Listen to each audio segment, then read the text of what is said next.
El porqué de la teología. Buen día. Quería contarte que desde chico he buscado estudiar la palabra y muchas veces me he quedado insatisfecho con mi propia lectura de la palabra cuando quería profundizar a partir de lo que yo ya sabía de la palabra y no lo conseguía. Pasó mucho tiempo y muchas oraciones en mi vida desde que me bauticé hasta que por fin conocí la forma teológica de estudiar las Escrituras. Y ahí comprendí que lo importante de todo era leer la Biblia, en segundo lugar leerla de corrido y en tercer lugar estudiar teología. Ahora, no todos en el pueblo de Dios son propensos a esta palabra teología. Pareciera que le tienen un poco de temor. ¿Y por qué existe cierto temor en la población cristiana a presentar las verdades de Dios en forma teológica? Bueno, algunos piensan que la teología es una materia ambigua y que es imposible determinar con certeza cuál es el sistema teológico correcto. Es decir, cada credo, cada denominación tiene su teología. Ellos asumen que la amplia diversidad de sistemas teológicos apoyan una actitud sectaria y por eso no la estudian. Otros son indiferentes sencillamente hacia la teología. Escuchan y se mantienen como inertes, inmunes frente a esa opción de estudio de la palabra, como si no tuviera importancia para ellos la teología. Es decir, abren la Biblia del modo en que la tenemos y la leen de la forma en que está presentada, de forma histórica, como está acomodado el canon, libro por libro, y perciben que la forma sencilla y convencional, forma de lectura rápida, sin profundizar en la investigación de lo que es el tiempo en que fue escrita, ni el autor, ni la geografía, ni el idioma, son necesarios. Así que citamos que para algunos es una materia ambigua, punto A podríamos decir para ordenarnos, punto B son indiferentes, punto C, otros suponen que cada cual tiene derecho inherente a sí mismos a creer lo que le da la gana, porque dicen tengo el Espíritu de Dios y el Espíritu de Dios me habla a mí y me hace interpretar la Escritura. Eso es inexacto. D. Podríamos citar a otros que para ellos la teología sistemática les parece como un intelectualismo frío, como que algunas personas no somos prácticas, nos la damos de intelectualoides, de, entre comillas, bibliotecarios, y eso te desprovee de la amenidad y practicidad, franqueza y naturalidad, como si reducen a la obra del Espíritu Santo de enseñarnos que sea algo improvisado. Ahí en ese momento, el Espíritu te da y vos le hablas a la iglesia. Esta actitud es producto de mucha intelectualidad que muchos teólogos han transmitido en sus mensajes, y eso ha despojado de practicidad a la palabra y de llevarla a la vida real. Así que en cierta manera ciertos teólogos son culpables de que una parte de los creyentes sientan esto. Así que A, algunos piensan que la teología es una materia ambigua. B, algunos son indiferentes hacia la teología. C, unos suponen que cada cual tiene derecho a interpretar lo que quiere, teniendo el espíritu suficiente. D, para otros la teología sistemática les parece un intelectualismo frío. Y E, otros llevan una actitud de misticismo, Para ellos la base de la verdad es alguna experiencia interna en el corazón, donde Dios te revela por sueños o Dios te habla, y pasan y cuentan sus experiencias. Dios me habló. Escuché ahora algún WhatsApp en donde dice: estuve dialogando con el apóstol Pablo y el apóstol Pablo me dijo. Y no el análisis práctico de datos objetivos en la Escritura. Esto lo saqué del Manual de Teología Sistemática de Louis Sperry Chafer. Está en la introducción del primer volumen y dice que todo estudiante de teología debe leer cuidadosamente. Punto 1. ¿Qué es la teología?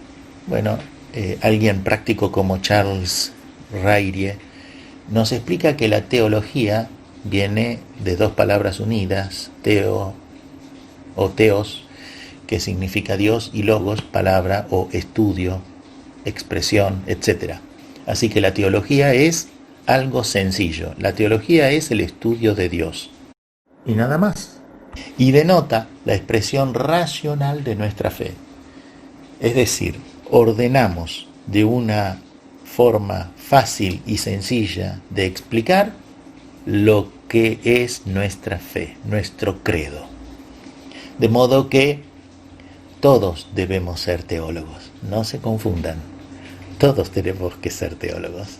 Es hermoso leer la Biblia en el formato natural que aparece hoy día en nuestras manos. La Biblia, la Santa Palabra de Dios, en la versión 1960, que todos los domingos llevamos a la iglesia y en cada reunión la abrimos, la leemos.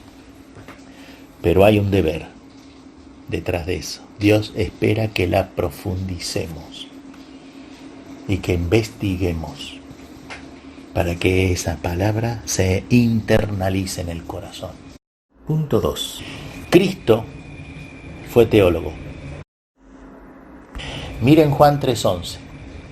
Dice: de cierto te digo, que lo que sabemos hablamos y lo que hemos visto testificamos, y no recibís nuestro testimonio. Si os he dicho cosas terrenales y no creéis, ¿cómo creeréis si os dijere las celestiales? Nadie subió al cielo sino el que descendió del cielo, el Hijo del Hombre que está en el cielo. Así que en cada versículo observamos tres verdades teológicas. La primera: la realidad es una construcción que no necesariamente debe coincidir entre sujetos de un mismo colectivo. Las diferencias se basan en vivencias, ideologías, imágenes, experiencias y sobre todo en lo que cada uno cree. Cada uno de nosotros es el fruto de lo que uno cree. Tu conducta, tu forma de vida y lo que vos sos está limitado al ámbito en donde vos fuiste criado, lo que vos viste, lo que vos experimentaste y sobre todo lo que vos crees. Por lo tanto, uno puede compartir la realidad de otro o no. Cuando uno comparte lo que uno cree, le está compartiendo lo que uno es a otro. Y cuando otro te comparte lo que cree, te está compartiendo su vida. La única manera de despojarte de tus preconceptos, de tus estereotipos, es dejar que Cristo te explique las verdades de Dios. Él vino a demostrar lo que es su vida hacia nosotros, vino a enseñarnos. ¿Y no recibimos su testimonio? Punto 2. Dios vino a esta tierra a compartirnos su visión de las cosas. Y la frase "no recibís nuestro testimonio" es por la insuficiencia humana en internalizar las verdades sublimes del cielo. Para aprender verdadera teología tenemos que despojarnos de nuestros preconceptos e insuficiencia humana. El conocimiento celestial es muy difícil, son muy difíciles de aprenderlos y practicarlos, pero no imposibles. Punto 3. Solo quien no esté sujeto a las leyes de la naturaleza humana, sino aquel que posee la cualidad sobrenatural de estar en ambos lugares en el mismo momento. Está en el cielo, pero también está en la tierra, al mismo tiempo. Ese es el Señor Jesucristo. Y solo Él comprende la sabiduría del Padre. Pero lo maravilloso de todo esto es que Él vino a revelárnosla a nosotros. Punto 1 entonces, concepto. Punto 2, Cristo es teólogo. 3, Juan 1:18 dice: a Dios nadie le vio jamás.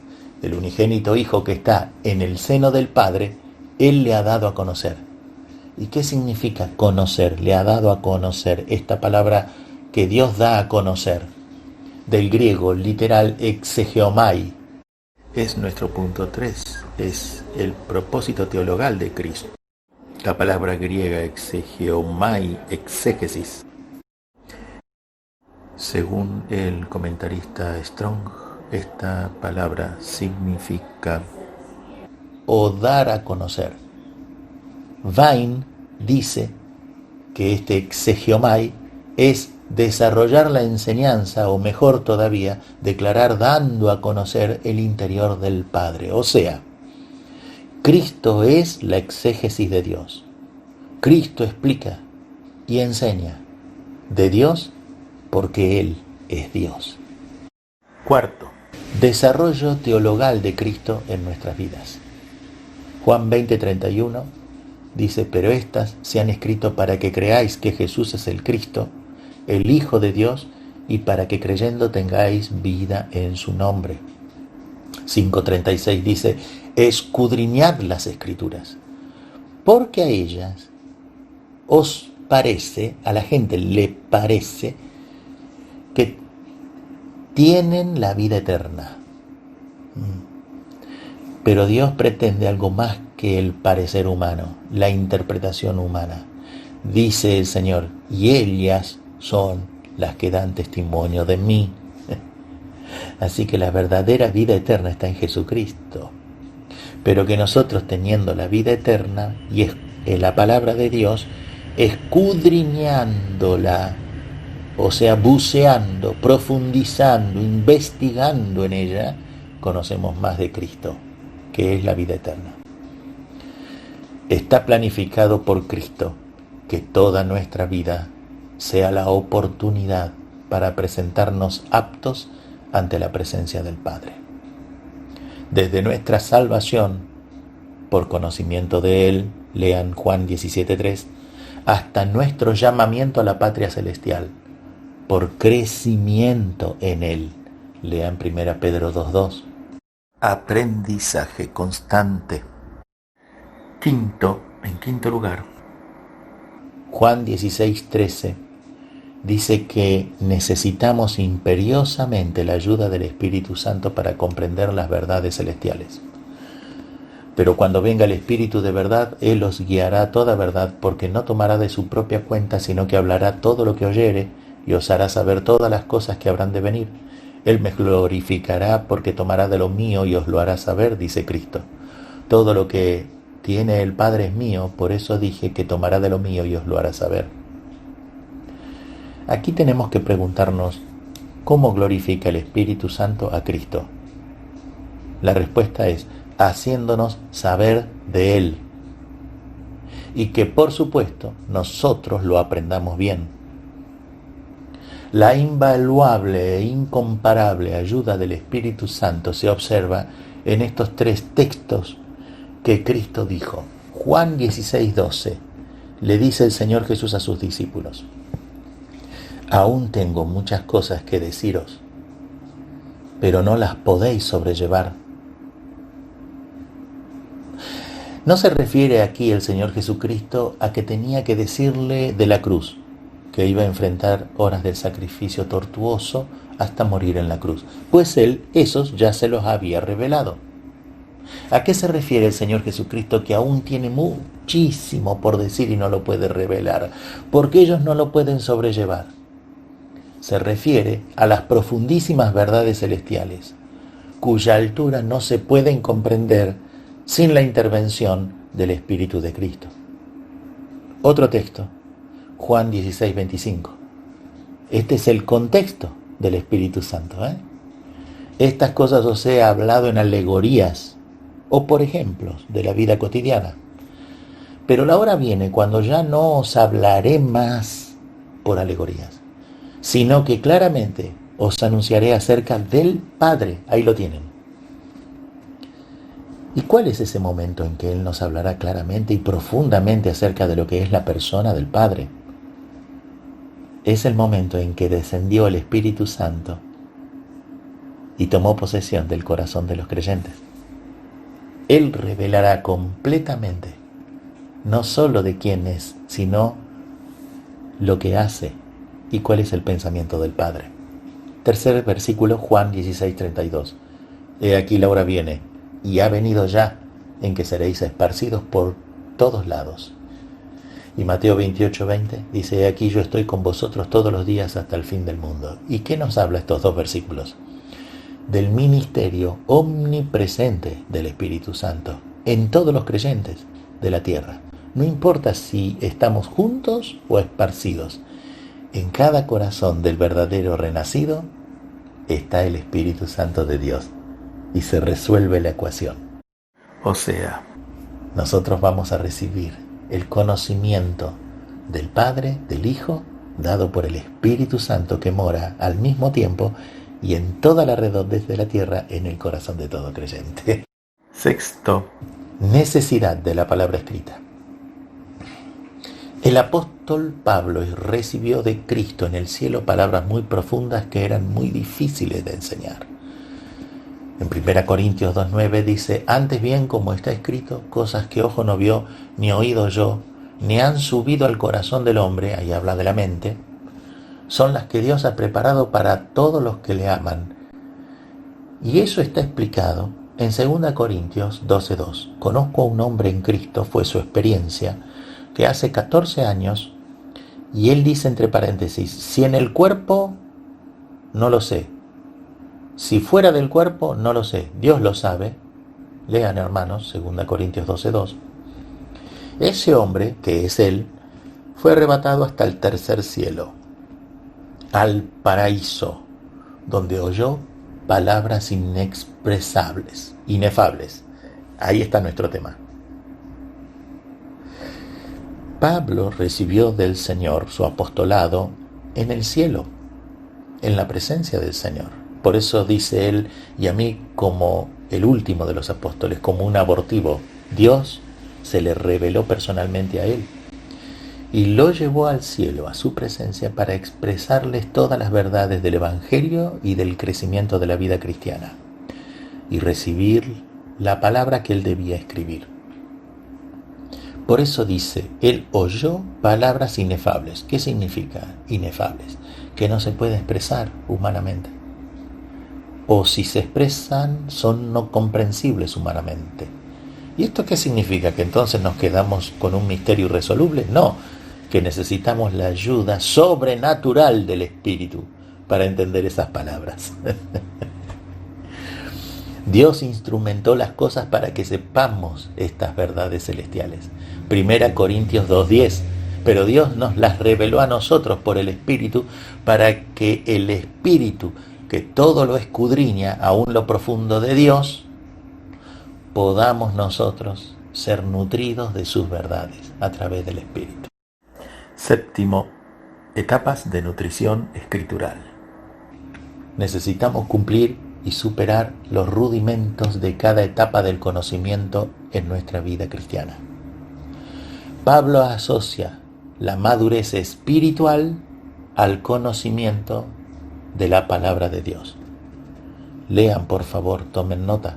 1 Corintios 2:6, Colosenses 3:10. Y lo asocia a este crecimiento o etapa de madurez espiritual al conocimiento de la palabra de Dios y al conocimiento de Dios. Juan 16:12, 25, que ya hemos leído, 17:3. Comparen en el Antiguo Testamento Proverbios 2:6 de la sabiduría, 9:6. Existe en el Nuevo Testamento la descripción bien clara de 3 etapas de nutrición escritural. La primera está en 1 Pedro 2:2. Desead como niños recién nacidos la leche espiritual no adulterada, para que por ellas crezcáis. Así que esta primera etapa de nutrición escritural es la niñez espiritual del recién convertido. ¿Cuánto dura esta etapa? Bueno, varía entre todos los creyentes. Depende qué ansiedad tengan de aprender de Dios y de su palabra y qué método elijan. Si leer de corrido la Biblia, leerla y nada más y cerrarla, o estudiando teología. Segunda etapa de nutrición escritural. Filipenses 1:9, Colosenses 1:10-9 y la fundamental, primera Timoteo 4:12.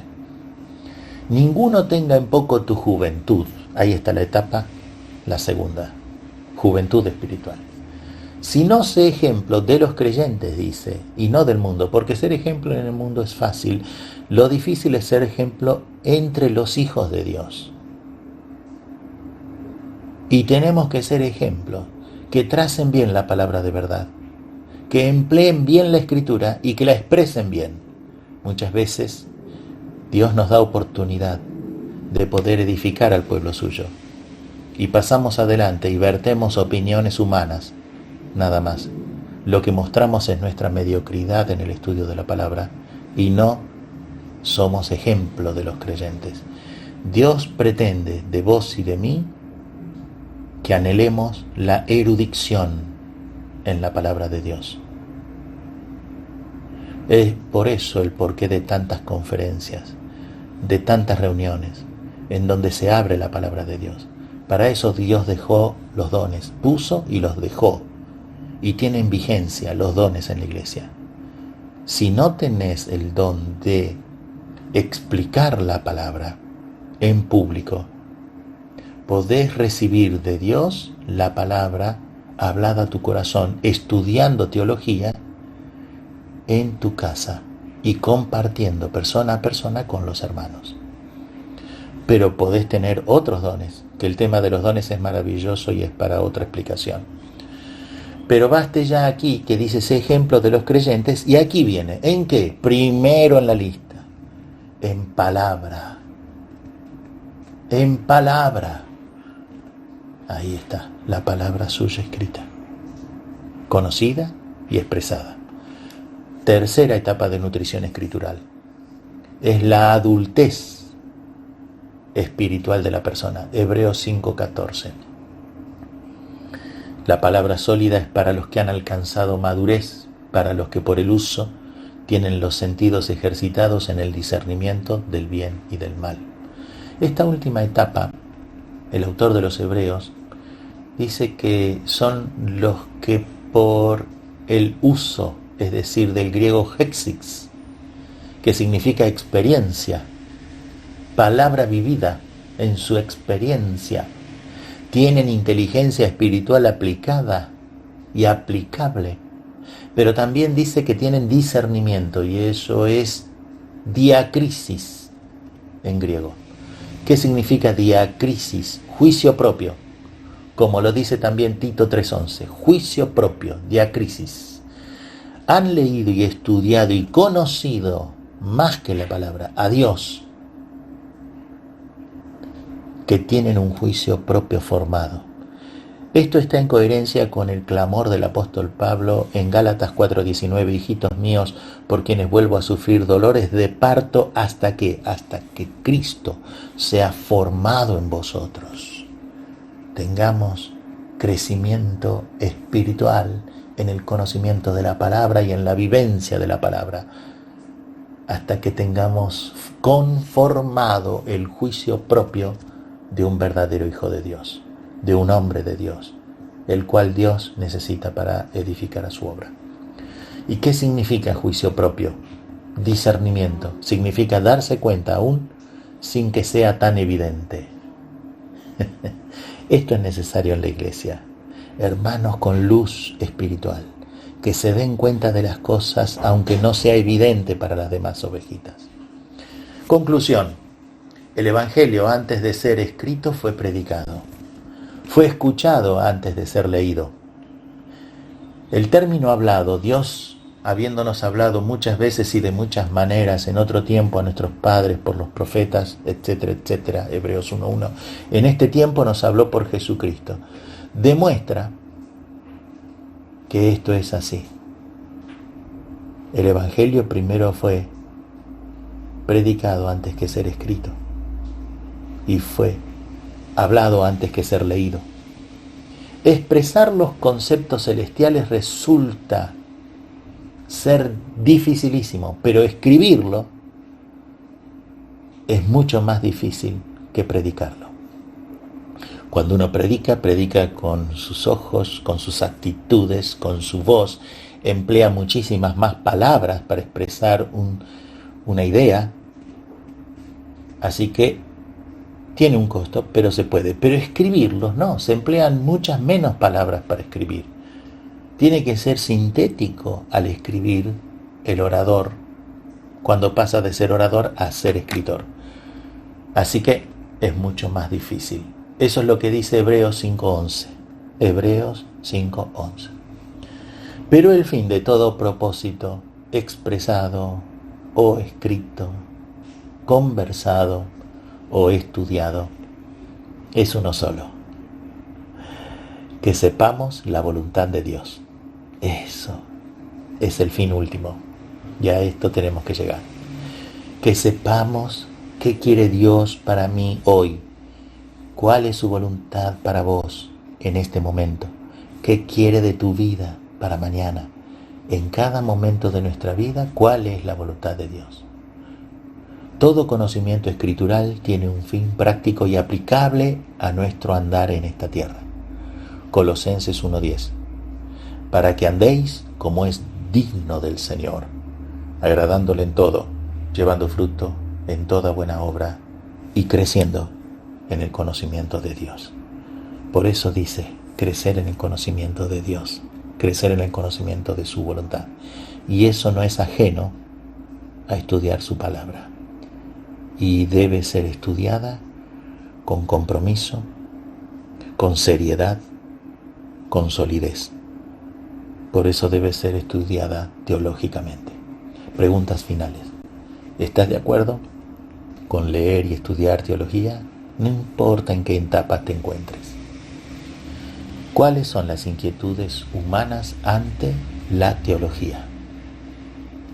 Ahora que hemos resumido esto acerca del porqué de la teología, ¿qué significado toma para ti la palabra teología? ¿De cuál etapa te estás nutriendo en las Escrituras por estos días? Y finalmente, ¿cómo te parece que puedes contribuir al desarrollo de la teología en otros hermanos en la fe? Que Dios te bendiga. Amén.